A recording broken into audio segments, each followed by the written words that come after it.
Hello everyone, welcome back to our channel. दोस्तों, आज के वीडियो में हम लोग आईटीआर 3 की फाइलिंग देखेंगे। आईटीआर 3 में जो भी इनकम्स आप रिपोर्ट कर सकते हैं, जैसे कि सैलरी है, हाउस प्रॉपर्टी है, कैपिटल गेन है, इंट्राडे है, एफएनओ है, प्रिजम्पटिव बेसिस पे बिजनेस दिखाना चाहते हैं, सारी इनकम्स आज के वीडियो में हम कवर करेंगे। इंट्राडे और एफएनओ अगर आपका है तो इसके लिए आपको टर्नओवर की कैलकुलेशन अलग से करनी पड़ती है। बहुत सारे ब्रोकर्स टर्नओवर अलग से शीट में दिखाते हैं, लेकिन कुछ ब्रोकर्स इसका कैलकुलेशन नहीं करते हैं, तो वो हमें अलग से निकालना पड़ता है और टर्नओवर के बेस पर ही डिसाइड होता है कि आपके केस में ऑडिट एप्लीकेबल होगी या नहीं। एफएनओ के केस में हम टर्नओवर को आईटीआर में कहीं पर भी नहीं दिखाते हैं, सिर्फ लॉस दिखाया जाता है और अगर आपके कोई एक्सपेंसेस हैं तो वो दिखाए जाते हैं। आई थिंक वीडियो के स्टार्टिंग में ही मैंने आपको एक बहुत बड़ी चीज़ बता दी है, जिसके के लिए लोग पूरा वीडियो देख लेते हैं कि एफएनओ के टर्नओवर को कहाँ दिखाना है।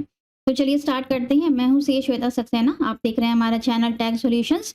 और अगर आईटीआर फाइलिंग के लिए आप हमारी पेड सर्विसेज चाहते हैं तो हमें व्हाट्सएप नंबर पर कॉन्टैक्ट कर सकते हैं। तो सबसे पहले हम अकाउंट में लॉगिन कर लेंगे और आ जाते हैं शेड्यूल समरी पर। यहाँ पर आपको सबसे पहले शेड्यूल्स को सेलेक्ट कर लेना है कि कौन कौन सी इनकम्स आपके केस में एप्लीकेबल हैं और आप कौन से शेड्यूल्स को फाइल करना चाहते हैं। अब आपको ये कैसे पता चलेगा, तो इसके लिए आप अपना एआईएस ओपन कर लीजिए। एआईएस में आपको दिख जाएगा आपके कैपिटल गेन्स हैं, सैलरी है, इंटरेस्ट है, उसी हिसाब से आप यहाँ पर शेड्यूल्स को टिक कर लेंगे। दूसरी इंपॉर्टेंट बात, इंट्राडे और एफएनओ का जो सेल परचेज है या टर्नओवर है वो आपको एआईएस में नहीं मिलता है, वो आपको अपने ब्रोकर स्टेटमेंट से ही मिलेगा। वहीं से आप उसे डाउनलोड करके और उसकी कैलकुलेशन करेंगे। तो यहाँ पर सबसे पहले हम इनकम में जाते हैं। यहाँ पर सैलरी है, हाउस प्रॉपर्टी है, यहाँ से आप पहले टिकिंग कर लीजिए। हम हाउस प्रॉपर्टी हटा देते हैं। कैपिटल गेन, फिर शेड्यूल 112A लॉन्ग टर्म के लिए है, अगर आपके पास इक्विटी का लॉन्ग टर्म भी है तो इसे भी टिक कर लेंगे। इसको हटा देते हैं, ये नॉन रेसिडेंट के लिए है। वीडीए अगर आपके पास है उसका शेड्यूल टिक कर लेंगे। शेड्यूल अदर सोर्सेज में डिविडेंड और इंटरेस्ट आ जाएगा। इसके बाद शेड्यूल एसआई, इसको ज़रूर रखना है आपको, क्योंकि यहाँ पर स्पेशल रेट्स की कैलकुलेशन होती हैं, जैसे कि वीडियो है, शॉर्ट टर्म है, लॉन्ग टर्म है, या क्रिप्टो है, या ऑनलाइन गेमिंग है। ये सब स्पेशल रेट्स की इनकम है, इनकी यहाँ पे कैलकुलेशन होगी। आईएफ, इसको हम हटा देते हैं, एग्जाम्प्ट इनकम को हटा देते हैं। इसके बाद और क्या है यहाँ पर, तो बिजनेस में ये सब रहने देंगे। डेप्रिसिएशन अगर टिक है आपके में तो इसको डेप्रिसिएशन को हटा देंगे यहाँ से, क्योंकि हम बुक्स ऑफ अकाउंट्स मेंटेन नहीं करते हैं तो डेप्रिसिएशन नहीं लगेगा। डिडक्शन में कोई भी डिडक्शन हमें न्यू टैक्स रिजीम के अंदर नहीं मिलते हैं, तो हम ये सारे यहाँ से हटा देते हैं। इसके बाद हम कंटिन्यू करेंगे। अब सबसे पहले जनरल इन्फॉर्मेशन में आ जाएंगे। यहाँ पर आपका पर्सनल डेटा है। इसके बाद आपको फाइलिंग स्टेटस में आकर यहाँ पर सिलेक्शन करना है कि न्यू टैक्स रिजीम में जाना है या ओल्ड टैक्स रिजीम में जाना है। इसके बाद हम ऑडिट इन्फॉर्मेशन पर आ जाते हैं। यहाँ पर सबसे पहले है, are you liable to maintain books of accounts. अगर आप बुक्स ऑफ अकाउंट्स मेंटेन करते हैं तो आप येस पर क्लिक करेंगे, फिर आपको पूरी बैलेंस शीट और प्रॉफिट लॉस अकाउंट देना होगा। अगर आप नहीं मेंटेन करते हैं तो आप नो पर क्लिक करेंगे, लेकिन अच्छा रहेगा कि आप अगले साल से बुक्स ऑफ अकाउंट्स मेंटेन करना स्टार्ट कर दें। इसके बाद है whether assessee is declaring income under section 44AD ADA, मतलब आप प्रिजम्पटिव में अगर इनकम दिखाना चाहते हैं। प्रिजम्पटिव का मतलब कि आप अपने टर्नओवर का एक फिक्स परसेंटेज अपना प्रॉफिट डिक्लेयर करना चाहते हैं। प्रिजम्पटिव बेसिस पर तब दिखाया जाता है जब हम बुक्स ऑफ अकाउंट्स मेंटेन नहीं करते हैं और हम चाहते हैं कि एक फिक्स परसेंटेज पर हम अपना प्रॉफिट डिक्लेयर कर दें। तो 44AD होता है बिजनेस वालों के लिए और 44ADA होता है प्रोफेशनल्स के लिए। 44AD में आपको 6% अपनी ग्रॉस रिसीट्स का डिक्लेयर करना होता है और 44ADA में ग्रॉस रिसीट्स का आपको 50% डिक्लेयर करना होता है। तो हमने यहाँ पर यस कर दिया है, हमें प्रिजम्पटिव पर दिखाना है। इसके बाद है, are you liable for audit under section 44AB, no कर देंगे क्योंकि हमारा टर्नओवर 10 करोड़ से कम का है। इसके बाद है, are you liable for audit, इसको भी नो कर देंगे, ये सब नो रहेगा। इसमें एक चीज़ और है, अगर आप यहाँ पर नो पर क्लिक करेंगे, आप प्रिजम्पटिव बेसिस पर नहीं दिखाना चाहते हैं, तो यहाँ पर आपसे टर्नओवर पूछा जाएगा कि आपका टर्नओवर कितना है। Turnover does not exceed 1 crore, turnover exceeds 10 crore, उस हिसाब से आप यहाँ पर टिक कर सकते हैं। तो हम यहाँ पर यस कर देते हैं, हमें तो प्रिजम्पटिव बेसिस पर दिखाना है। हम नीचे कंटिन्यू करेंगे। जनरल इन्फॉर्मेशन के बाद आता है बैलेंस शीट का पार्ट। अब क्योंकि हम बुक्स ऑफ अकाउंट्स मेंटेन नहीं करते हैं तो हम बैलेंस शीट को ब्लैंक छोड़ देंगे। इसमें नीचे यहाँ पर आता है in case where regular books of accounts are not maintained, अगर आप मेंटेन नहीं करते हैं यहाँ पर ओपन करेंगे। यहाँ पर आपसे कुछ मोटी मोटी इन्फॉर्मेशन मांगी जा रही हैं, वो आप दे सकते हैं, जैसे कि टोटल सन्ड्री डेटर्स हैं, आपके सन्ड्री क्रेडिटर्स, आपके पास एंड ऑफ द ईयर 31 मार्च को स्टॉक कितना बचा हुआ है और अमाउंट ऑफ कैश बैलेंस कितना है आपके पास। कंफर्म कर देते हैं। बैलेंस शीट के बाद मैन्युफैक्चरिंग अकाउंट है, इसमें कुछ नहीं करना है, ट्रेडिंग अकाउंट में कुछ नहीं करना है। आ जाते हैं प्रॉफिट एंड लॉस अकाउंट पर। अब यहाँ पर अगर आपको एफएनओ दिखाना है तो आप यहाँ डेबिट पर क्लिक करेंगे, एडिट करेंगे, यहाँ 46 नंबर पॉइंट पर मिलेगा अदर एक्सपेंसेस, ऐड अनदर। यहाँ पर आप एफएनओ के लिए लिख सकते हैं, यहाँ पर ऑप्शंस लॉस ऐसे करके लिख देंगे, ऑप्शंस लॉस, यहाँ पर अमाउंट दे देंगे जो भी आपका लॉस का अमाउंट है। फिर से आप ऐड अनदर पे क्लिक करके एक रो इंसर्ट कर सकते हैं, यहाँ पर आप लिख देंगे ऑप्शन एक्सपेंसेस, यहाँ पर आप अमाउंट दे देंगे। तो ये आपका एफएनओ का पार्ट क्लियर हो जाएगा। एफएनओ की टर्नओवर कैलकुलेशन कैसे करनी है, तो उसके लिए आप एफएनओ की शीट ले लेंगे, जो भी आपका ब्रोकर स्टेटमेंट है, वहाँ पर जो भी आपके प्रॉफिट्स आ रहे हैं उनको आपको एब्सोल्यूट फिगर में कन्वर्ट करना है। जैसे कि फॉर एग्जांपल, जैसे यहाँ पर वैल्यूज़ दी हुई हैं, 5000 प्रॉफिट है आपका, फिर उसके बाद 700 है, फिर आपका लॉस हो गया, माइनस में है 600 रुपये, 6000 रुपये। तो इस तरह से आपका प्रॉफिट एंड लॉस दिया होगा एफएनओ की शीट में, आपको इसे एब्सोल्यूट फिगर में कन्वर्ट करना है। इज इक्वल टू लगाएंगे, SBS लिखेंगे, ब्रैकेट्स ओपन करेंगे, अमाउंट को सेलेक्ट करके ब्रैकेट बंद करेंगे, ये एब्सोल्यूट फिगर आ गई, इसको आप नीचे ड्रैग कर देंगे। तो जो ये माइनस का साइन है ये भी आपका पॉजिटिव में कन्वर्ट हो गया, और फिर आप इसका टोटल ले लेंगे। तो ये जो फिगर है ये 11700, ये आपका टर्नओवर हो गया। तो टर्नओवर आपको एफएनओ के केस में जो आपकी सेल वैल्यू दी होगी उसको नहीं लेना है, आपको इस तरह से एब्सोल्यूट प्रॉफिट को लेना है, वो आपका टर्नओवर है। टर्नओवर की कैलकुलेशन सिर्फ इसलिए होती है कि हम देख सकें कि ऑडिट एप्लीकेबल है या नहीं, बाकी इस टर्नओवर से हमें आईटीआर में कोई भी मतलब नहीं रहता है। तो चलिए वापस अपने आईटीआर पे चलते हैं। एफएनओ के बाद आता है प्रिजम्पटिव इनकम, वो भी आपको इसी शीट में प्रॉफिट एंड लॉस के शेड्यूल में ही मिलेगा। प्रिजम्पटिव इनकम यहाँ पे क्लिक करेंगे। अब अगर आपका बिजनेस है तो आप 44 AD में जा सकते हैं, और प्रोफेशन के लिए 44 AD A में। बिजनेस पे जाएंगे, एडिट पे क्लिक करेंगे, सबसे पहले ऐड अनदर पे क्लिक करके आपको अपने बिजनेस को यहाँ पर ऐड करना है, उसका बिजनेस कोड देना है। फिर नीचे यहाँ पर आपको इनकम्स देनी होंगी, तो इनकम आप अपने बैंक स्टेटमेंट से ले सकते हैं, आपको कितना पैसा रिसीव हो रहा है बिजनेस में, उस हिसाब से आप यहाँ पर अपनी सेल या टर्नओवर दिखा सकते हैं। और अगर आपकी कोई कैश रिसीट्स हैं तो बी पॉइंट में दिखा देंगे।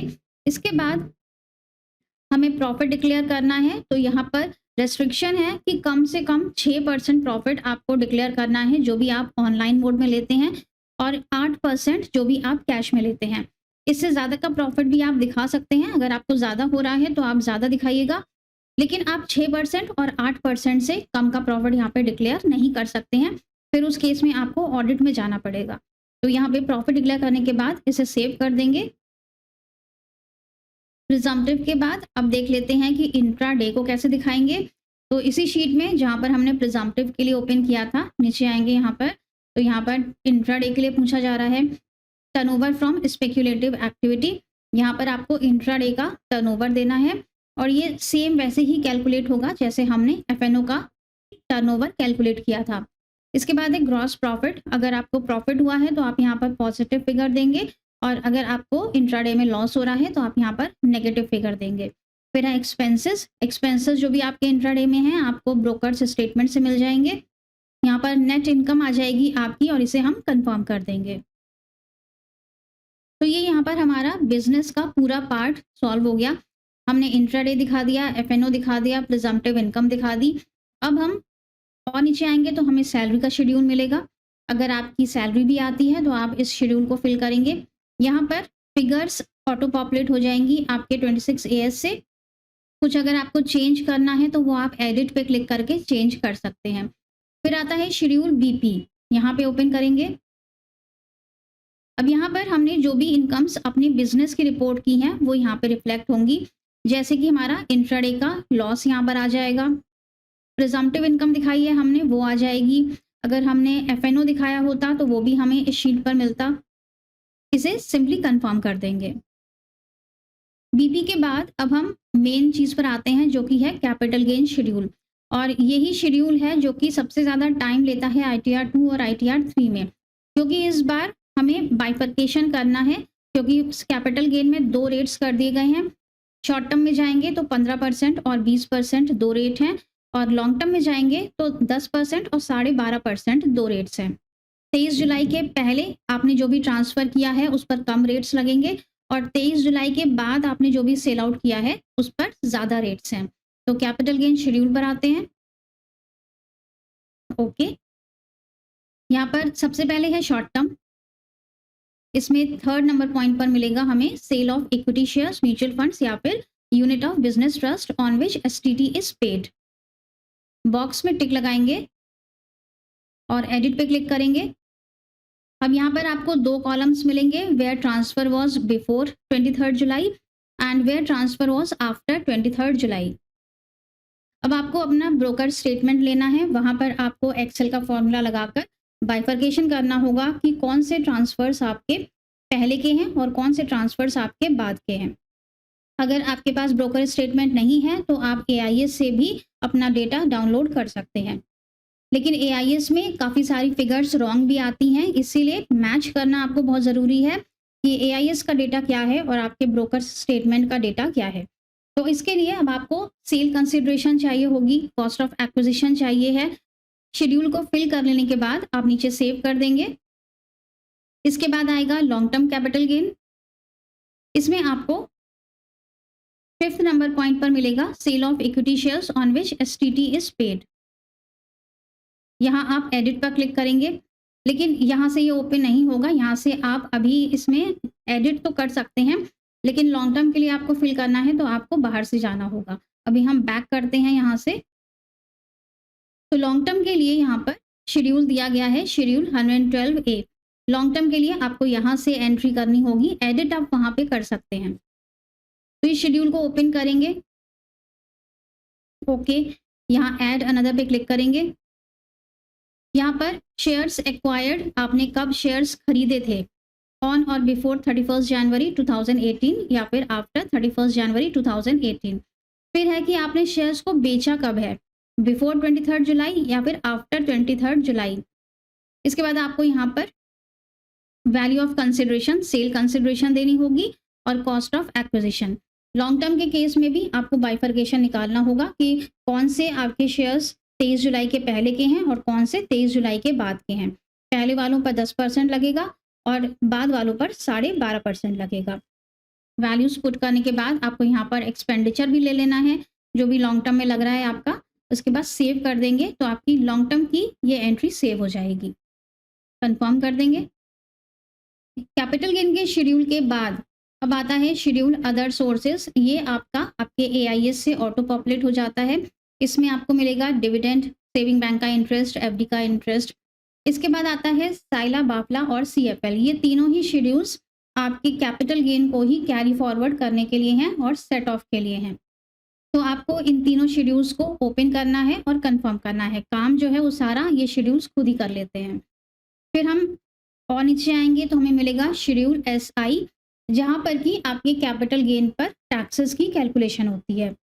शेड्यूल को सिर्फ ओपन करना है और कंफर्म करना है, और एक बार आप यहाँ पर चेक कर लीजिएगा कि आपके कौन कौन सी इनकम पर क्या रेट्स लग रहे हैं, वो सारे आपको इस शेड्यूल के अंदर दिख जाएंगे। इसके बाद हम आ जाते हैं अपने मेन शेड्यूल पर, जो कि है part B, computation of total income. यहाँ पर आपने शेड्यूल्स में जो भी इनकम दिखाई हैं वो सारी रिफ्लेक्ट होंगी। Profit and gain business profession में कितना अमाउंट है, कैपिटल गेन में कितना है। यहाँ शो डिटेल्स पर क्लिक करके आप देख भी सकते हैं कि कौन सी इनकम पर कितने % का टैक्स लग रहा है। इनकम फ्रॉम अदर सोर्सेज आ जाएगा। और अगर आपने कोई लॉसेस कैरी फॉरवर्ड किए हैं, जैसे कि हमने इंट्राडे का लॉस दिखाया है, तो वो भी आपको यहीं पर मिलेगा। Loss of current year to be carry forward, ये आपको दिख जाएगा। इसे कंफर्म कर देंगे।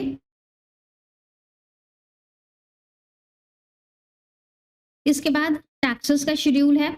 इसको भी आपको ओपन करना है और 26 AS से आप यहाँ पर एंट्रीज को चेक कर लेंगे और इसे कंफर्म कर देंगे। फिर आता है last schedule computation of tax liability, इसे ओपन करना है। यहाँ पर टैक्सेस की कैलकुलेशन हो जाएगी, कोई आपकी लायबिलिटी बन रही है तो वो आपको यहाँ पता लग जाएगी, कोई रिफंड बन रहा है तो वो पता लग जाएगा। अगर टैक्सेस बन रहे हैं तो आपको पहले टैक्सेस का पेमेंट करना है, नेट बैंकिंग या UPI से आप पेमेंट कर सकते हैं और टैक्सेस का पेमेंट हो जाने के बाद ही आपको अपनी ITR को अपलोड करना है। सो फ्रेंड्स, ये था ITR 3 का पूरा वीडियो, एक-एक इनकम को हमने यहाँ पर कवर किया, कैसे दिखानी है। ITR फाइलिंग के लिए अगर आप हमारी पेड सर्विसेज चाहते हैं तो हमें व्हाट्सएप नंबर पर कॉन्टैक्ट कर सकते हैं। Thank you so much for watching this video. मिलेंगे नेक्स्ट वीडियो में। Till then stay safe and healthy. Bye bye.